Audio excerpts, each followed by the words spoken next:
first chapter of the year. Hope it's going well so far, and hopefully it will continue going well alongside the Kengan Omega story. But I have to say, this is a pretty strong start to the year, especially since I am a Louhan fan. I would say I've made multiple videos about him, and I will very soon again, even though they don't perform as well for views. But we now got a proper epithet for Louhan, which I'll talk a little bit about towards the end of the video because it is towards the end of the chapter. But Ohma's showcase against Sekibeyashi, I want people to understand, he fought Haro, Jose, and Sekibeyashi back to back and is only now tired. But without spoiling too much, now let's actually get into the chapter itself, and it's called the Consecutor. Now if that name Consecutor sounds odd,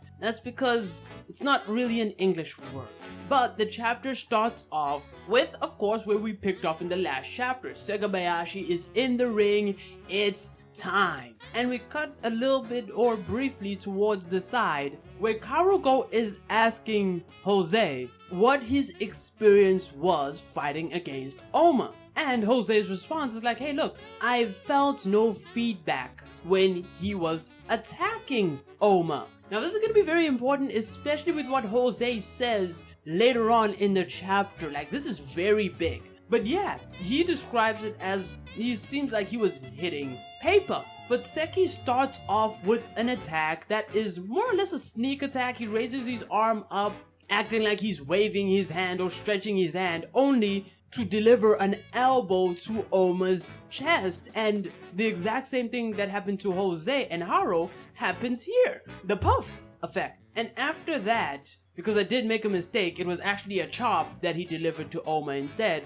he follows up with more chops. And we see here Sekibayashi's ingenuity, because Haro, Jose, and the gang, they're waiting to see if Seki can actually crack the secret behind what Ohma is doing. And so Sekibeyashi now, after that first experience, he starts trying to do chops at multiple areas of Ohma's body. But again, it's the exact same effect. But this time, he charges up another attack that seems like a chop, but this time we hear the word smack instead of puff, indicating that yeah, this attack seems to be more effective than the chops that he was doing earlier. And Haro, Jose, and Karugo, they're like, wait a minute, that sounded different. And Sekibeyashi reveals that yeah, it was an open palm attack. So he basically slapped Ohma in the chest, basically. And so that goes to show that slaps currently work on Ohma. And so Jose,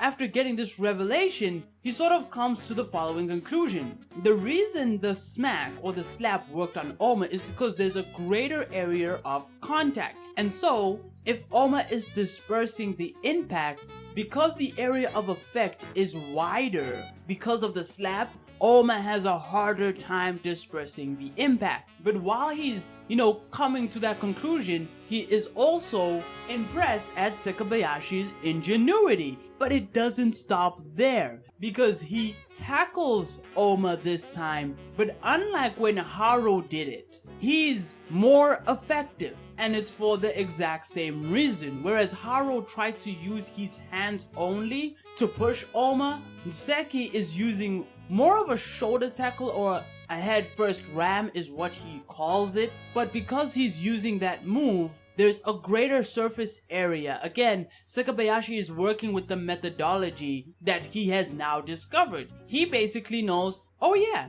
if I just use attacks with a wider area of attack, Ohma's gonna have a hard time. And so he's pulling out every single attack that is like that. And again, impressive on Sekibayashi's part. And Ohma, he's like, yeah, he's impressed as well, because he's figured out, or he's been figured out. But it also means that Ohma's got a lot more improving to do. In fact, we'll get a little bit more about this in the future of this chapter. But Ohma now actually goes on the offense. He's no longer countering like he was against Jose and Haro. And he just goes for a straight punch, straight at Sekibayashi's chest, and he absolutely feels it. He's even surprised that his strikes are as heavy as they are. And Ohma then follows up with a left hook which sends Sekibeyashi, one of the best tanks in the verse, flying, well, not flying, but reeling back after 2 hits. And Haru's like, 2 hits is all it took? But Seki's not gonna take that lying down, and so he tries to follow up with a hammer fist from above. So he riles it up and just hits Ohma while Ohma is blocking with both of his hands above his head. And this attack is again more effective than most of the other attacks. And Seki has now figured out another condition of actually landing hits on Ohma, and that is attacks that pin Ohma to the ground. And so that foundation's right in front of him, he seems like he can't disperse the impact from attacks like that. And so, yeah, Ohma's defense isn't perfect. But as Seki is figuring this out, he's getting a bit more confident. He goes in for the grapple because, of course, Ohma is right in front of him. He was blocking, and so Seki's at an advantage here. And as he tries to pick him up, he doesn't. He just can't lift him. And we have a panel for a split second, like they're not moving. And Seki, he's confused and stunned. And instead, he is thrown. And not only that, Ohma follows up that throw as Seki is trying to get back up with a kick to the back, which is incredibly painful because you can see the pain Seki is feeling. He's gritting his teeth. He's enduring here. And then we have Ohma just straight up saying, hey look, I knew I couldn't beat you in grappling, so I used the Nico style.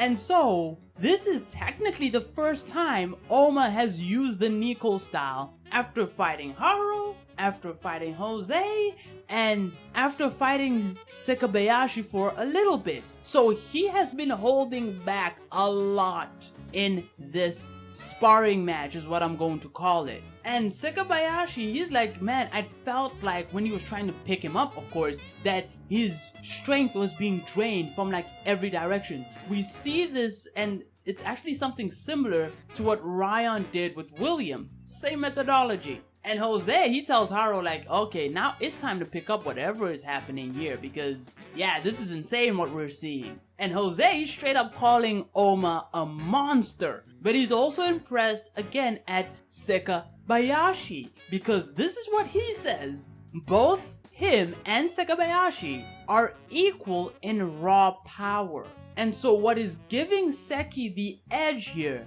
is his creativity and IQ against Ohma. Power-wise, they're the same. So they're both amazing, but for very different reasons. But that's really it. That's all we get from the sparring match. Because it then fades over to the future with both Ohma and Seki tired because they've been fighting for a while, of course, off screen. And Ohma is now tired. Because remember, I'm going to repeat this multiple times in this video. He fought Haru, he fought Jose, and he fought Sekibeyashi back to back and is only now tired. But Seki, he's like, you know, he's talking to Ohma. He's like, hey, you shouldn't underestimate a pro wrestler's tenacity, right? Because of course, it seems like Seki has been pushing himself so much more. Well, let me not say so much more. He really has been pushing himself to keep up with Ohma, despite the fact that he came in way more fresh. But that he's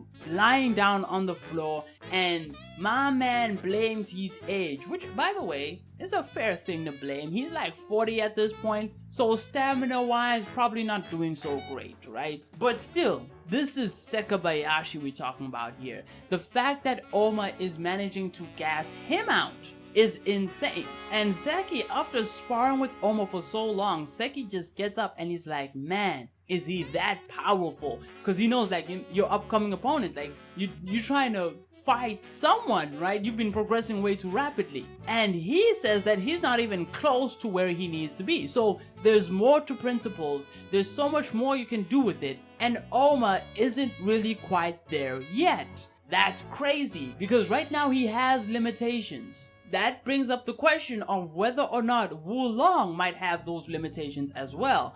But maybe, just maybe, we might find out what limitations Wulong might have sooner rather than later. Cause we then fade into what seems like a parking lot area. And Yan and Wulong, they're sort of, walking together, chilling together, and they're looking at someone. And that person turns out to be Louhan. Louhan is meeting them at the parking lot, and he's saying, look, you probably figured out that I'm the traitor. I'm the one who gave away your location to Kuroki or the politicians that hired Kuroki. I'm the dude. I'm tired of being your consecutor. So consecutor seemed to be the position that was Louhan's epithet or title. Now, there's a few ways you can understand the word consecutor. One of the ways is successor, essentially, or someone who follows after a certain person. So not necessarily successor. I think that's a bit too strong. More like a follower. But yeah, Louhan is retiring from the worm, basically. This is his letter of resignation. And he's like, oh yeah, by the way, I want your memories too. And so yeah, Louhan is coming clean right now. The chapter ends right there. And look, I don't think a fight's gonna break out here. No one's in fighting gear. No one's really in the mood for that, it seems. At least Louhan isn't, because he's dressed way too clean. Like Yan and Wulong, I could believe that underneath their jackets or tracksuits, whatever, they might be wearing fighting gear. But I see what Louhan is wearing and I'm like, yeah, something else is probably going to happen here. And this does kind of maybe bring up the possibility that Louhan is going to be involved. That maybe Louhan is going to be his opponent. Maybe. But we'll see what happens. I'll probably have a video speculating a little bit more on Louhan because we have so much more characterization about him and things to go off of to see what could end up happening with his character. But for now, yeah, I'll just stop the video here because it's gone on long enough, right? Don't forget to like and sub, and until next time, take it easy.